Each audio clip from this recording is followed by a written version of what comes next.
الحمد لله رب العالمين.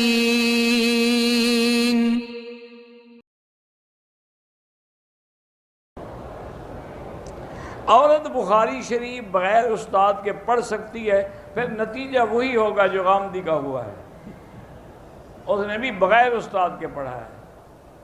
تو جو بغیر استاد کے پڑھتے ہیں نا وہی لوگ ٹھوکر کھاتے ہیں۔ تم لازماً بھی کسی عالمہ سے پڑھو، مرد سے نہ پڑھنا، کسی عالمہ فاضلہ عورت سے پڑھو۔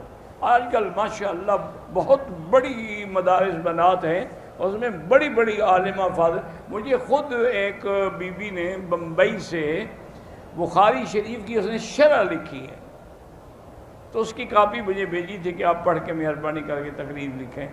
ماشاءاللہ اس نے بڑی محنت کی، اتنی محنت تو ہمارا مولوی بھی نہیں کرتا جتنا اس بی بی نے کی ہے۔ تو عورتیں موجود ہیں، پڑھنا عورت سے، کسی مرد سے نہ پڑھنا۔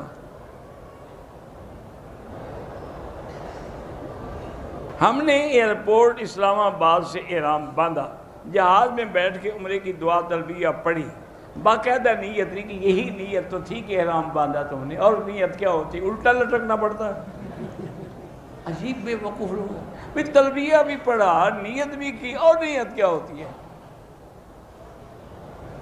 جہاز میں میقات کا اعلان ہوا، جب تم پہلے سے احرام باندھ کے ہوئے، تمہیں میقات سے کیا تعلق ہے؟ تم تو اسلام آباد سے باندھ کے آئے ہوئے ہو۔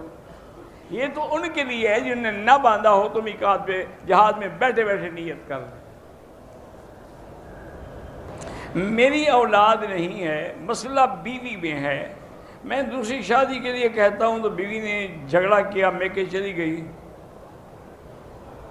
تو بہرحال تم شادی کر لو، خود بخود ٹھیک ہو جائے گی۔ تم جب تک باتیں کرتے رہو گے نا وہ بھی اسی طرح تمہیں کھاتی رہے گی۔ دوسری شادی کرو، اس کو کہو بی بی جی جب دل کرے آ جانا، نہیں تو میرے پاس انتظام ہو گیا ہے۔